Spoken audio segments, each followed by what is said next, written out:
नरेंद्र दामोदर दास मोदी से भारत स्वाधीनता पर जन्मित प्रथम प्रधानमंत्री। से 2014, 2019 और 2024 लगातार 3 थर साधारण निर्वाचन में जीति भारत प्रधानमंत्री होती। पूर्व 2001 रु 2014 पर्यंत गुजराटर मुख्यमंत्री थिबा बेले 3 थर बेस्ट सीएम अवार्ड पाइछन्ति।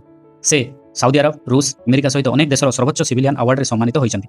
देशप्रेम पर से छोट बेलू प्रसिद्ध। स्कूल समय 1965 भारत पाकिस्तान युद्ध बेले से सैन्यबाहिनी को सहयोग करने रेलवे स्टेशन में सर्विस कैंप लगाई।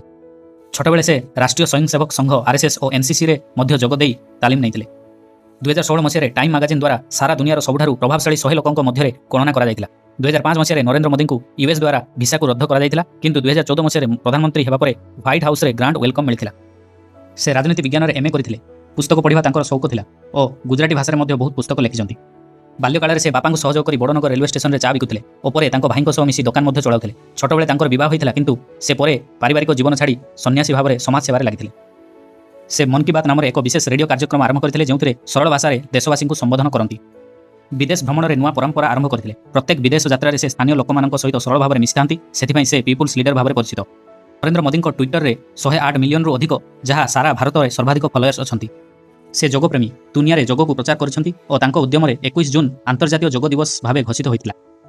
से डिजिटल इंडिया स्वप्नद्रष्टा। जल संरक्षण, प्राकृतिक संपद, परिवेश सुरक्षा रे उल्लेखनीय योगदान पई 2018 मसीह US champion of the earth सम्मान सम्मिलित होइतिले। स्वच्छ भारत अभियान तांकर एक बड़ स्वप्न थिला, जहां 2014 मसीह महात्मा गांधी जन्मदिन अक्टोबर 2 रु आरंभ करथिले। से व्यक्तिगत भाव सरल, किंतु राष्ट्र सुरक्षा को नहीं केबे कंप्रोमाइज करंतिनि। से केबे भी पॉलिटिकल गॉडफादर ऊपर निर्भर करिनथिले। निजर परिश्रम और क्षमतार से बीजेपी उच्चतम लीडर और प्रधानमंत्री होइछन्ति। तांकर 75तम जन्मवार्षिक उपलक्षे हार्दिक शुभेच्छा और शुभकामना।